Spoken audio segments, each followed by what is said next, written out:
Very good morning, friends. I hope you're all safe and healthy. Well, in the previous video, I started making a detailed discussion with reference to the Appendix C of Ind AS 101, wherein I covered the case number 1 that if a company says that they want to opt for the Appendix C optional exemption, that means they decide not to restate the past business combinations, then there were a couple of things which they are required to do. The recognition and the derecognition principles would still apply, and the companies would take impact either through a goodwill or retained earnings. Now, in this particular video, we are wanting to look at the second case, that is, if the company decides not to avail the exemption under Appendix C, that means it wants to go in for a restatement of the past business combinations, then what is required to be done? Well, I guess, sir, if you plan to restate the past business combinations, then everything needs to be done.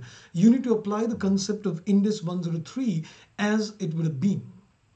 Agreed, but I think we still need to look into a little more nitty-gritties regarding the Appendix B, and considering that what is the status of the E&E and certain general issues which will arise, especially when you restate the business combinations, because there have been a couple of differences in terms of how the accounting under the previous gap was done and how the accounting is done under, you can say, Ind AS.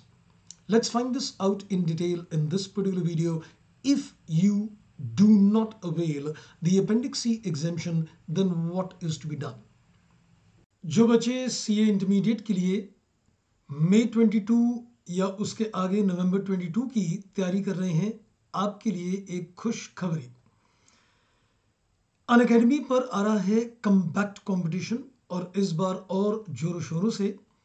5 दिसंबर की तारीख note कर लीजिए, 12 बजे एक competition होगा intermediate compact पे, जिसके अंदर 1 करोड़ का पूल है। जी हाँ, स्कॉलरशिप के नाम पर 1 करोड़ का पूल है। तो सर, इसके लिए करना क्या है? भाई, करना कुछ नहीं है। आपने इस वीडियो में डिस्क्रिप्शन लिंक में एक आपको लिंक मिलेगा डिस्क्रिप्शन बॉक्स में, उसे आप क्लिक कीजिए, अनअकैडमी ऐप डाउनलोड कीजिए, और इसके अंदर आपने संडे को एक लाइव टेस्ट देना है ऑन 5 दिसंबर 12 बजे, जिसके अंदर आपको 40 क्वेश्चंस आंसर करने हैं इन 60 minutes out of the syllabus जो इंटरमीडिएट का आपका होता है। आप ये टेस्ट कंप्लीटली लाइव देंगे। ये आपके इंटरमीडिएट के सिलेबस पर बेस्ड है। क्वेश्चंस इसके अंदर टॉप एजुकेटर्स ने बनाए हैं, जिनके डिटेल्ड वीडियो सॉल्यूशंस भी आपको मिलेंगे। तो सर, इसके बाद इनाम क्या क्या मिलने वाले हैं? तो भाई, आपको इनाम बता दें, जो रैंक्स लेंगे टॉप 3, उन्हें मिलेगी 100% स्कॉलरशिप, जो आपके सब्सक्रिप्शन प्लान के अंदर फुल आपको 100% स्कॉलरशिप मिलेगी।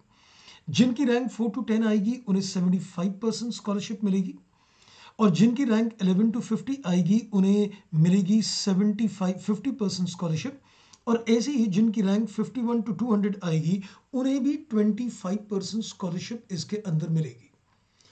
तो भाई, फिर इंतज़ार किस बात का कर रहे हैं? 5 दिसंबर की डेट को ब्लॉक कर लीजिए, और ये सारे इनाम जो आपको बताए, 100%, 50%, 75%, 25% स्कॉलरशिप, इन्हें जीतिए। तो तैयारी कीजिए, 5 दिसंबर कैलेंडर में मार्क कर लीजिए, 12 बजे। तो आइए, let's crack it. Well, first of all, the question what comes to the mind is that let's look at the role of the Appendix B.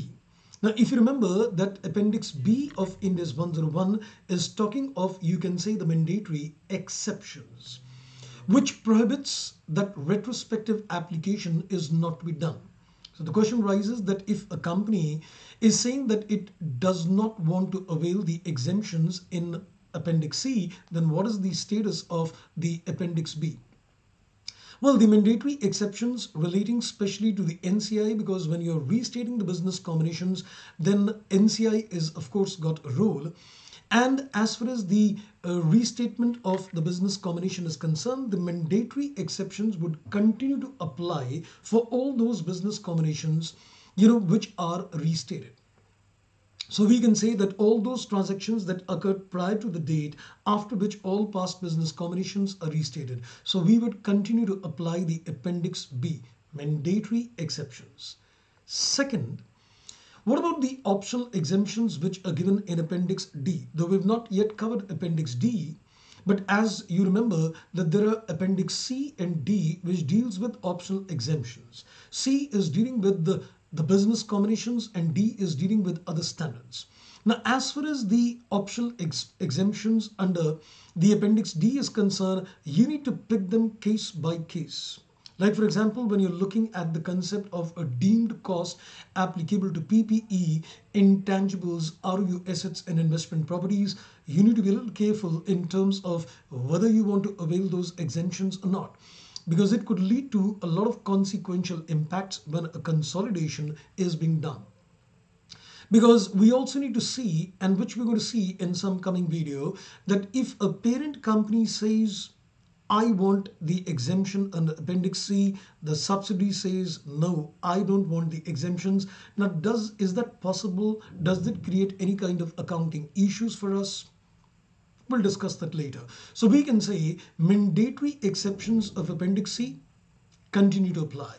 The optional exemptions of Appendix D is a matter of pick and choose policy for the company. Otherwise, all the normal consolidation procedures which are required would be applicable for restating the business combinations. Now, a little list in terms of certain journal issues which would need a couple of concern. So I think if I look at, the issues which will generally arise when a company is going to restate the business combinations, one of the important areas is contingent consideration. Now, if you look at the IGAAP, that is the previous GAAP, we never used to consider the contingent considerations. But of course, now in the Ind AS, we do consider the fair value of the contingent considerations, but we need to be careful that when you're going to consider the contingent consideration, we cannot use the concept of hindsight.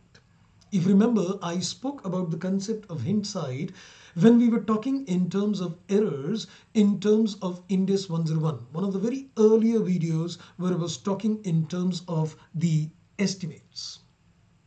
Second is we need to be careful in terms of contingent liability, because as per the previous GAAP, contingent liabilities were not taken as a part of the acquisition accounting.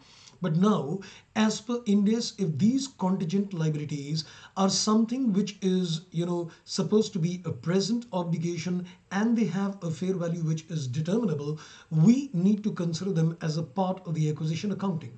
And here again, we need to, measure these contingent liabilities without the concept of any hindsight. That means you'll have to basically, go back on the date of acquisition and see that as per the information available on that particular date, what is the fair value of the contingent liability or what is the fair value of the contingent consideration. Now, this would also mean that, there could be a couple of challenges, because when you're going to apply the business combination with a retrospective impact, we need to consider the fair value of the assets and liabilities. So we need to see that, all the fair value determinations need to be consistent with Ind AS. And of course, last but not the least, the goodwill which is being calculated needs to be tested for impairment in a restated business combination. So I think if I just give you a quick summary of the facts. If the company is planning to restate a business combinations, there is a plethora of tasks waiting for them. As far as mandatory exceptions are concerned, continue. As far as the optional exemptions, Appendix D is concerned, pick and choose policy.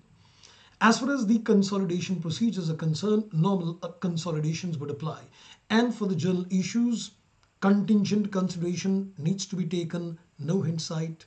Fair value of assets and liabilities to be taken consistent with Ind AS, contingent liabilities to be taken at a fair value without hindsight, and goodwill is to be tested for impairment even if there are no indicators as far as the impairment is concerned, because Ind AS requires a goodwill impairment testing even when the indicators are not present. So a lot of things, if the company chooses that it does not want to avail the exemption in Appendix C, a lot of things to be done. Pretty interesting indeed. So this is all in this particular video. Something more interesting coming relating to the goodwill. So that would be in the next video. Keep watching. Thank you. Bye-bye.